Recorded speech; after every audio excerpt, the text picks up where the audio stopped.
I want my restitution first because that's victim, not court. So for you, it's $1,600. Can I just give you a due date? Because I really don't want to screw around with payments. Tell me when. Counsel, are you ready on Bastow? Bastow or Bastow? Counsel, your appearance.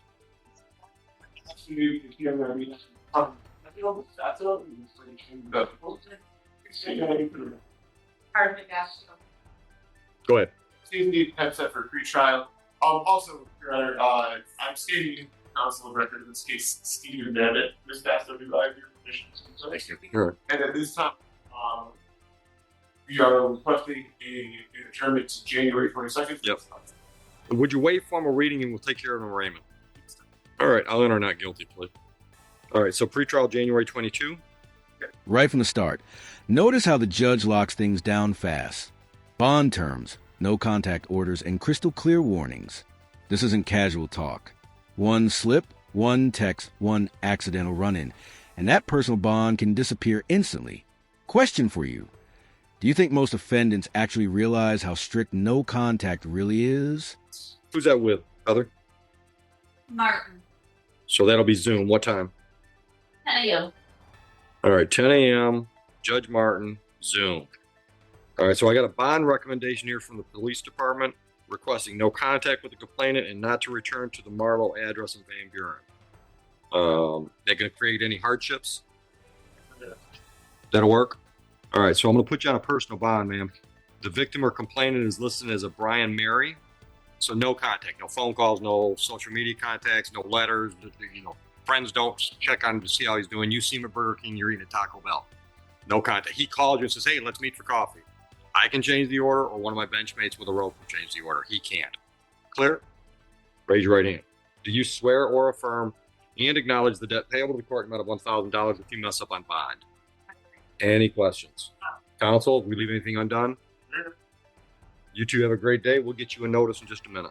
So much, guys. You're welcome so much. Oh, there's no. All right, these are, what is this? Is this Manugian Day? This is Nubian Day. All right, Stephen standing in for Babbitt. Stephen Johnson. Come on up, Mr. Johnson. Good morning, Your Honor.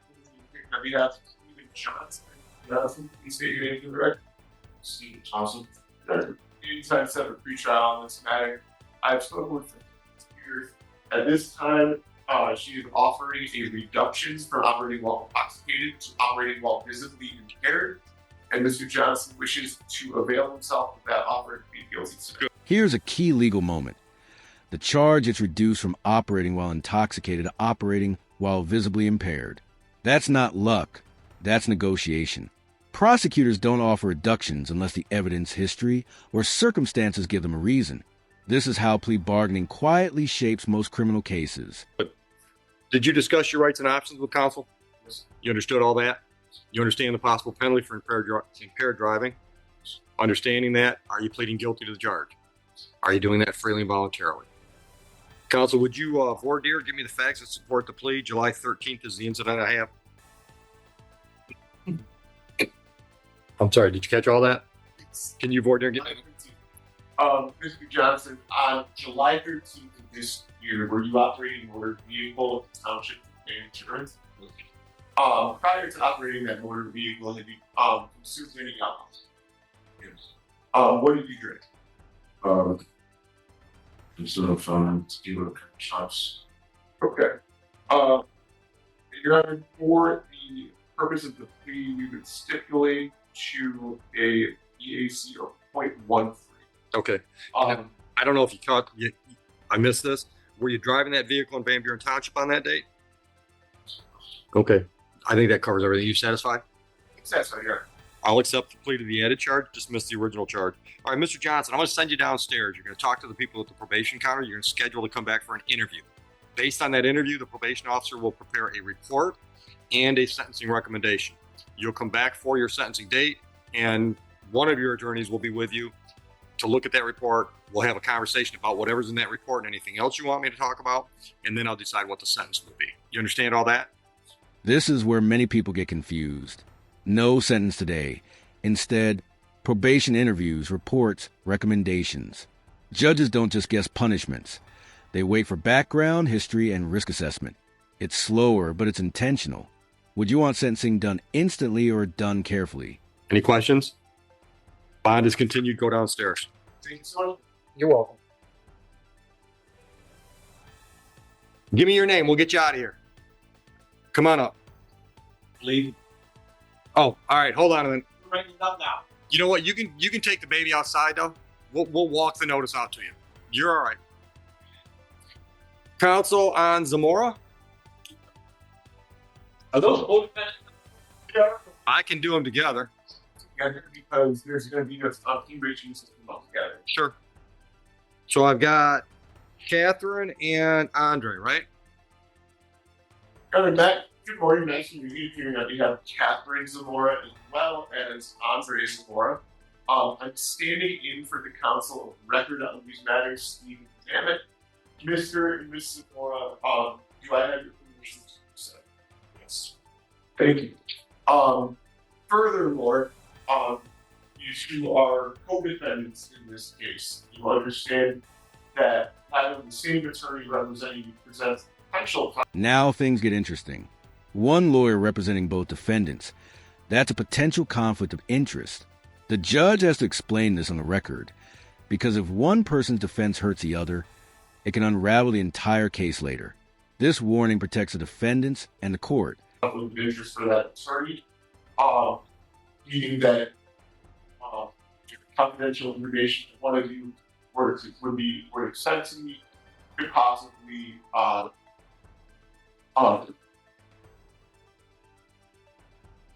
Compromise your legal position. compromise legal Does position. that work? That works for me, Your Honor. You understand that? And how, with that being the case, you are still willing to go forward with the direct and it is your choice to have users or be representative. Thank you, Your Honor. You're welcome. It is the date and time set for a pretrial in this matter. At this time, we have two separate plea arrangements for the parties. Yep. Catherine Zamora. Ms. Zamora will be pleading guilty to 2 charges of retail fraud in the 3rd degree. And that will be, we are, with the consent of the prosecutor, to 771.1. There will be a dismissal of one of the charges of retail fraud against her, and there was an agreed upon 6-month Yep. delayed sentence. And we don't care which one goes away and which one we take the plea on. Okay. Yeah. All right. For Keep talking. I'll tell you to stop when I can't catch up anymore. Keep going. he will be pleading guilty to 2 counts of retail fraud. They're being rated. Other retail fraud and against will be dismissed. And there is a plea agreement, a fill and burn agreement to no jail in the back. And that I believe covers both. Sounds like it. I think so. Mr. And can we do the 0934 because that has 2 counts? Yes, that's what I was planning on doing. Yep. All right, so folks, did you discuss your rights and options with one of your attorneys? And did you both understand those rights and the options they give you? And do you each understand the possible penalty for a retail fraud charge?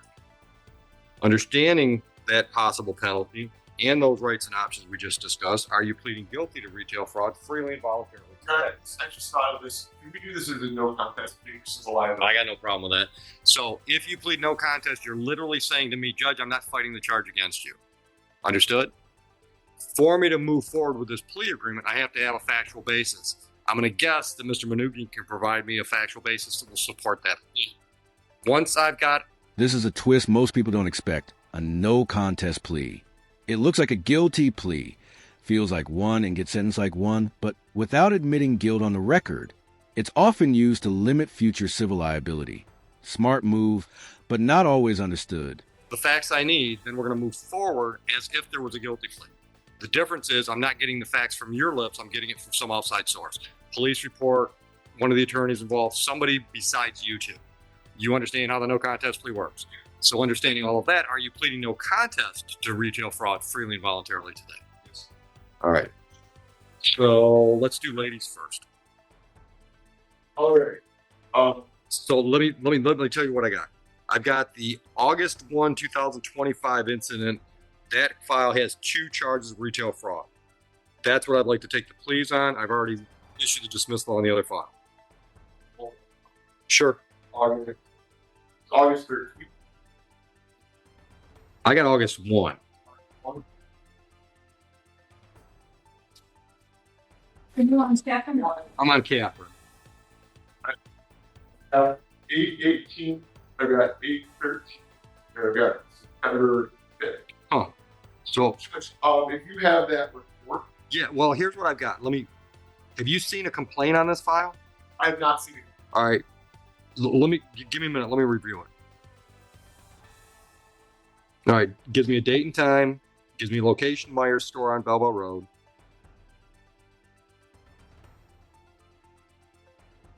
Counsel, I think the complaint has the facts I need to support the plea, and I'll be happy to let you take a look at it.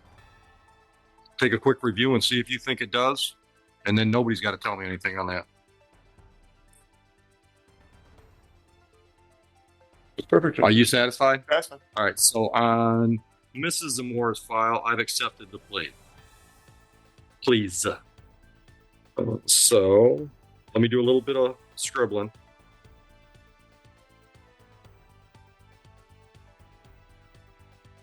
All right, let's move on to Mr. Zamora's files.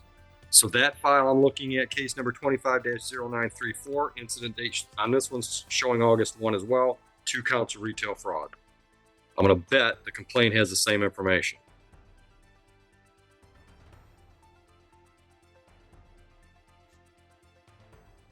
And it does. All right, are you satisfied, Mr. Manugian? All right, so already dismissed the other 2 charges. So now I've got no contest pleas on 2 charges for each of the defendants, and I'm ready to talk about sentencing.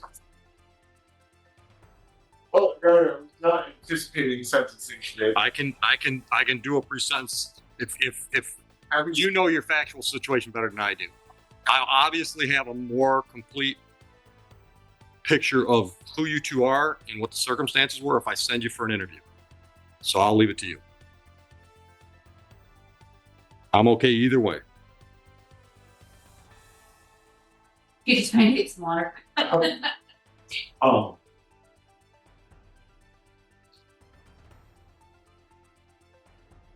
You know what? Mm. So you just keep moving. Let me just make sure that there's no. Yeah, you don't need me. I just realized Yeah, that. you- Well, let me clear my mind. Good. Oh, Um, Judge, are your client? Oh, no. All right, Judge. Thank you for that opportunity. You're welcome. Miss Zamora works as the general manager at Nuns Crafters. Okay. She has no criminal history whatsoever. She is married to Mr. Zamora. They've been together for 6 years. Mr. Zamora is a member of a labor union, which the numbers I cannot remember. Doesn't matter. He works in construction. He has no criminal history over the last 8 years. He attended college at Mid-Michigan Community College. Judge, I think we sort of have plea agreements on both of these. I would ask for probationary sentences. I would ask the court roll along with 771.1 as it relates to Mr. Zamora. And on top of that, they have a trip booked in which they are to be leaving on Monday. This trip was booked prior to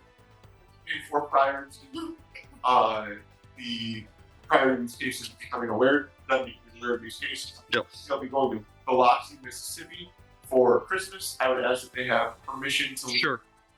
Yeah, I got no problem with travel. Okay. All right. What merchandise is involved? These were trading goods. Okay. Okay, and you've got no prior criminal history. And yours is 8 years old. What kind of stuff you got on your record? sorry. Well, it makes it appropriate, but I have no felony, domestic violence. Okay. All right. Anything else? Yes, the Yeah. prosecutor brought up a 1998 larceny charge that he has to arrest. Okay. And what do you do? What construction are you in? How long you been doing that? I've been off for a few years. I mean, I do side job with the body as well, Okay. but yeah, I stay busy. Okay. All right. So, counsel, retail fraud cases are always, if I don't have a, 18, 20, 22-year-old kid with retail fraud, I get people this age doing retail fraud, all my little alarms are going off. So this is not normal behavior for you. So what was going on in August that caused you to step so far out of your normal behavior? Listen closely to the judge here. When someone with no real criminal history commits retail fraud, judges start asking why. Stress? Money? Bad judgment?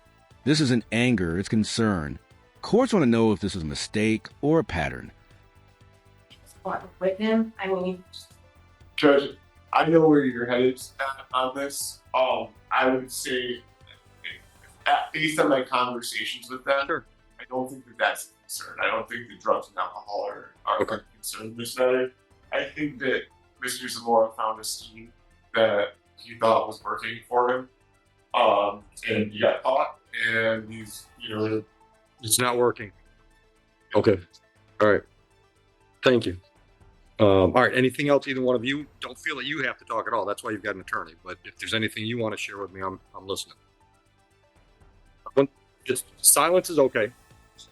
Yeah. I won't disagree with you. Okay. All right. Nothing else?